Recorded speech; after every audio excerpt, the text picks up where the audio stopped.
Sometimes a video game does something that makes you think, wow, everybody needs to play this game, and that is what this video is for. I made one of these videos a while ago, but you can't fit all games like this into one list, so I thought why not bring it back and do 10 more. Also, for a little bit of clarification before we start, these aren't necessarily the best games ever or anything like that. My favourite game of all time isn't on this list or the previous one. These are just games that I think everybody needs to play, so let's get started. The way that Dispatch plays with your emotions is simply unfair. It makes you care so deeply about all of its cast, and the incredible animation and top tier voice work from the likes of Aaron Paul and Laura Bailey do a lot of heavy lifting. It also boasts an incredible soundtrack that always managed to match the vibe of the scene and allow the most important moments to stick in my mind possibly forever. It also helps that it just simply tells one of my favourite video game stories of all time. It simply is that good. I even liked the gameplay, which definitely feels like a matter of personal taste, but still, Dispatch is unbelievable, and I think if you're a fan of narrative-driven games, then you simply have to play this one. Now, I definitely don't think that The Stanley Parable is one of the best games ever or anything like that, but I do think it's a game everybody owes it to themselves to play. You've probably heard of it already, but just in case you haven't, you play as Stanley, who works in his boring office job until one day he realises that everybody else in the massive building has disappeared. Furthermore, there is a narrator telling him where to go and what to do. It is your choice as to how often you listen to him or oppose him. The aim of the game is basically just to get as many of the endings as you can. It's wonderfully satirical, it's brilliantly funny, and is undoubtedly one of the most iconic games of the 2010s for a reason. Two open doors, he entered the door on his left.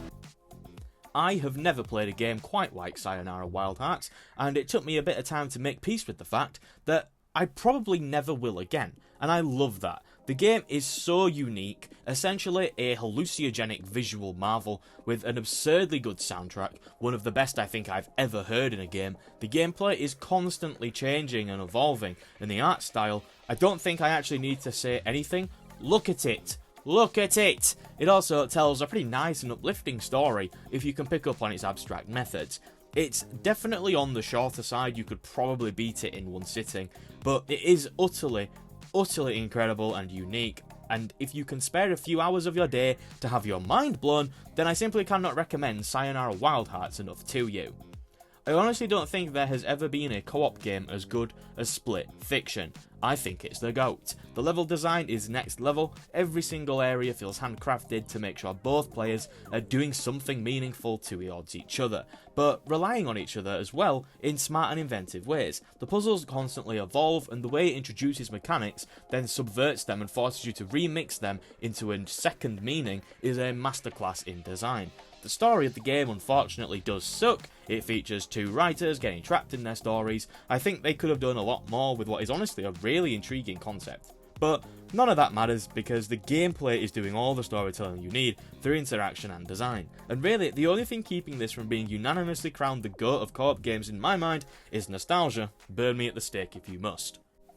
Guys, have you heard of this niche little indie game called Clair Obscur Expedition 33. That's right, it's on this list. A lot of people think it cannot possibly be that good. I think it is. I think everything about Clair Obscur just clicks. The story is, to me, borderline perfect. I think it's daring, I think it takes risks, I think it's structurally and emotionally incredible, and I think it really follows through on what it wants to say, and there's a real confidence in all of the writing.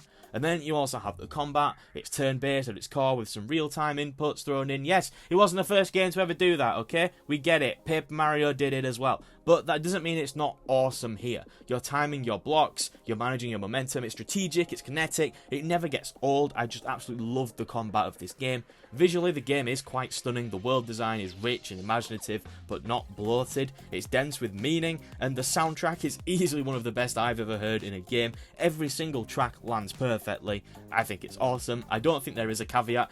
I know you could argue, well, if you don't like turn-based games, then you don't really need to play Clair Obscur. I disagree. I think even if you don't like turn-based games, there's still a chance you will love everything else that this game is doing, and I think everything else is that good that it's worth it even if you don't enjoy the combat.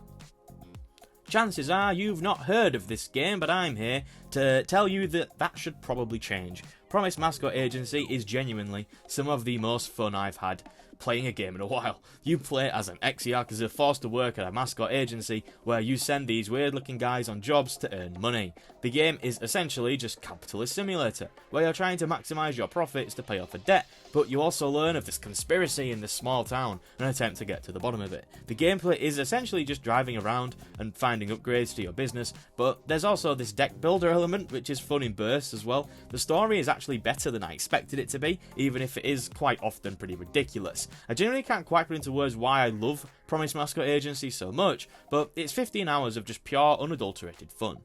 Before we get into the next game, if you are enjoying the video so far, then maybe give it a like or a cheeky subscribe, as it really helps the channel. Thank you very much. I am a huge Persona nerd, so I was always going to be all over this, and it absolutely delivered. Metaphor takes the Persona formula and expands it from a school setting with a hidden world to a continent-wide epic, where you travel across the entire continent trying to kill a certain individual. I think the gameplay was absolutely outstanding, with the front and back row stuff, the way you can build up your party, excellent. The story is also fantastic. I think these characters are all exceptional, and more importantly, the villain is incredibly engaging to listen to.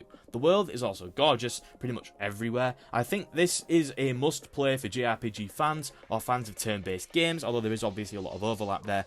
Easily one of the best JRPGs of all time. Metal Gear Solid 3 earns its place on this list by doing something few games even attempt. It makes survival part of the story. Set deep in the Cold War, it drops you into these dense jungles where camouflage actually matters, injuries have consequences, all of this stuff, wow. These mechanics aren't necessarily flashy gimmicks, they just quietly pull you into Snake's mindset. What really cements Snake Eater as essential to me is its confidence in its tone and its storytelling. It balances absurd Kojima humour, genuine emotional weight, and some of the most memorable boss fights ever designed, each one built around a clever idea rather than raw firepower. The game's themes of loyalty, sacrifice, and the cost of duty land with surprising force. If this video is about experiences that define what games can do, then I think Metal Gear Solid 3 absolutely belongs in that conversation. Balatro combines something I love daily with something I generally don't. Poker with roguelikes. I've just never quite jived with roguelikes that much. I can count on one hand the amount I've actually enjoyed, but Balatro quite literally dominated my life since I started playing it last year. No matter what other brilliant game I'm playing, I'll still squeeze in some time for Balatro. I always looked at it and I thought, there's just no way this game is as good as everybody says it is. And I was actually correct. It's better.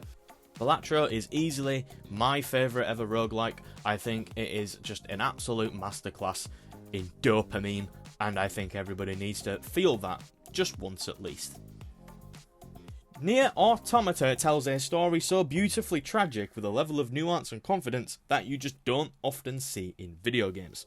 With some excellent characters and phenomenal voice work. The way the game is structured with its multiple endings is genius and works much better here than whatever the hell they were going for with Silent Hill F. The combat is also a hack and slash goodness. It's actually not one of my favourite genres, but I find it so fun. The world is also gorgeous with a beautiful art style, and I've always said that a distinct art style will always outlast graphical fidelity, and it's just as well because the graphics themselves aren't actually that great. But still, to me, Nier Automata is at worst my third favourite game of all time, and I think everybody needs to feel what this game made me feel. So those are the 10 games I've chosen that everybody needs to play before they die. What games do you think everybody needs to experience? Please let me know in the comments, as I'd love to check out something that I've missed. And remember, I have done one of these videos previously, so there is a good chance there's a game you're thinking of that's in the other video. Also, we've recently enabled memberships on the channel if you wanted a fun way to support the channel with early access to new videos. There's no pressure whatsoever, but that is an option if you want to support the videos. If you did enjoy this video, then please consider leaving a like, as it really does help me out. Make sure to leave a comment if you liked the video or if you didn't. Either way is fine, and if you want to see more videos from me, then subscribing would be a decent idea, as I upload at least one video a week. But for now, that is all. Have a nice day, and goodbye.